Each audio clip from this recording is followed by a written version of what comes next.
Thank you all for tuning into another edition of Outside the Shop with me, our host, Daryl D. Lane, as always, where I get to talk about everything that I normally don't get to talk about in my regular sports podcast, Barbershop Sports Talk, which you guys can all find on Spotify, iTunes, Stitcher, Apple Podcasts, Google Podcasts, iHeartRadio, SoundCloud, wherever you get your podcasting apps or platforms from. Going to have a great podcast for all of you. The podcast that I released actually this morning, I had Scotty Johnson on, my good friend, and we dived into the NBA. We talked about NBA trades. We also dived into as well an interesting story with an NBA player who will remain nameless, but he tried to flirt with Scotty's boss. So we delve into that as well. We talk about some waiver wire pickups, some buyouts in the NBA that have just taken place. So if you want to check that out, also below on the link, below in the descriptions, there is an article that I wrote about the top offensive guards coming up in the 2021 NFL draft. So be sure to check that out. So here's what we have today: Deshaun Watson news, the NFL, 17 games. We're going to see that. NFL draft talk, Trevor Lawrence, some Zach Wilson stuff.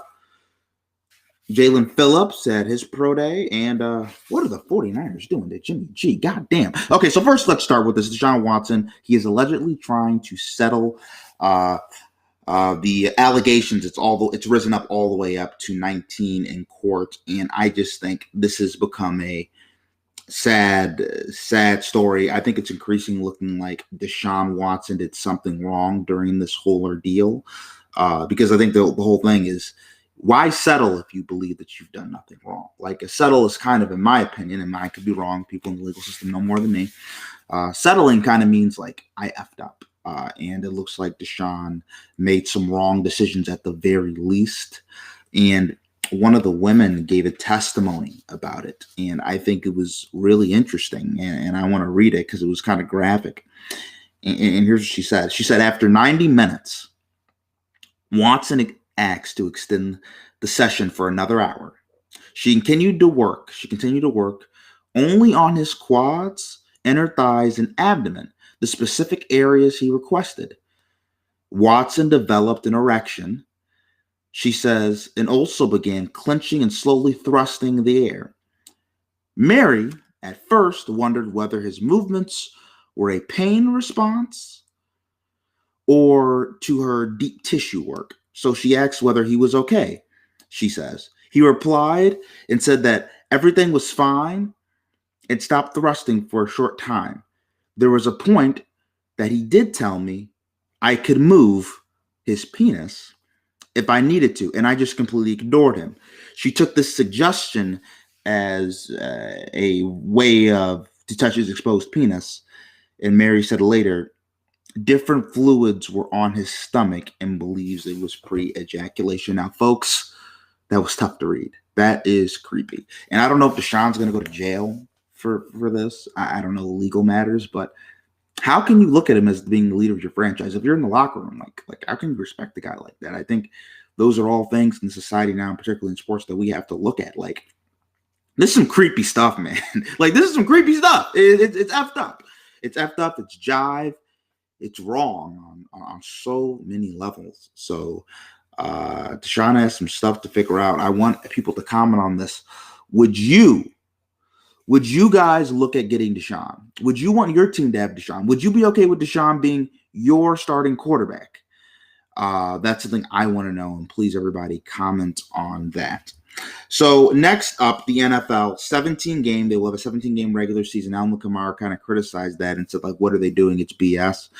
I've heard some people talk about this, that maybe instead of extending all these games, apparently NFL owners, they wanted to get to 18, obviously with player health and safety in mind. I think it's kind of apropos. I think it's disingenuous that the NFL, they talk about player safety, but they want to extend an extra game. It's BS. But that's neither here nor there. The possibility of expansion.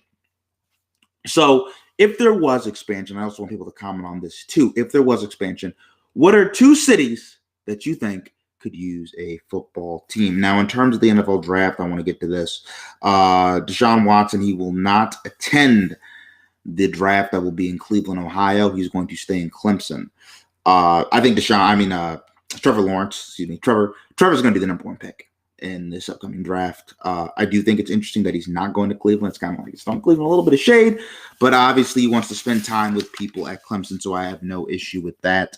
It's looking like the Bengals are reportedly looking at drafting Jamar Chase and pairing him up with Joe Burrow again. Now, when last time Jamar Chase and Joe Burrow played, they won a national championship. They had one of the greatest seasons ever. Jamar Chase broke records, won the Biletnikoff Award of the best wide receiver in college football. And Joe Burrow was the Heisman Trophy winner. So obviously, when you have Jamar Chase and Joe Burrow, things go correctly. Obviously, AJ Green's gone. He's with the Arizona Cardinals now. I think they're going to need that big-time number one receiving option. So why not have a guy, if you're Joe Burrow's going to be your franchise, a guy that can play with him for 10, 15 years, that played with him in college? I think this is perfect, and I think this is a great move, and I think Cincinnati needs to look at this and pursue this. The Eagles reportedly were interested in looking at Zach Wilson before they decided to trade down. They ended up trading down in the draft process, and I think this is an indictment on Jalen Hurts. Obviously, I don't think the Philadelphia Eagles believe in him. The brass down there, they don't have the faith in Jalen Hurts that you would expect, right? Like they got rid of Carson Wentz. I mean, Carson Wentz did a lot of special things for the Philadelphia Eagles franchise, and the fact that they decided to say, okay, bye-bye, Carson, and then there's reports that they're looking at Zach Wilson, and a lot of people think Zach Wilson's going to be special. I'll tell you this right now. Zach Wilson has special arm talent. Like Zach Wilson can throw the ball and he can spin the ball, but they got to figure out what they're doing, because if you're not all in the quarterback, what's the point, right? If you're not all in a relationship, what's the point?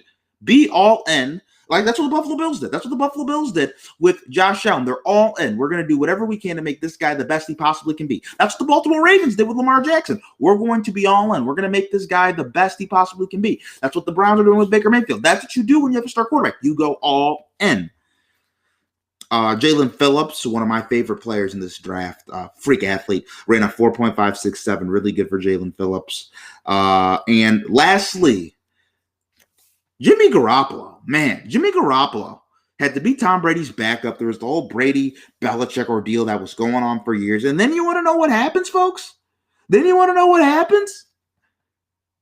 after he gets traded, he gets hurt. He gets traded. He goes to San Francisco. He gets hurt. So bad luck for Jimmy still. They go to a Super Bowl. He loses. Not his best performance. Patrick Mahomes outplayed him in the fourth quarter. Bad luck for Jimmy. They come back this year. We think they're loaded. They're ready to go and contend for a Super Bowl again. You want to know what happens? Jimmy gets hurt.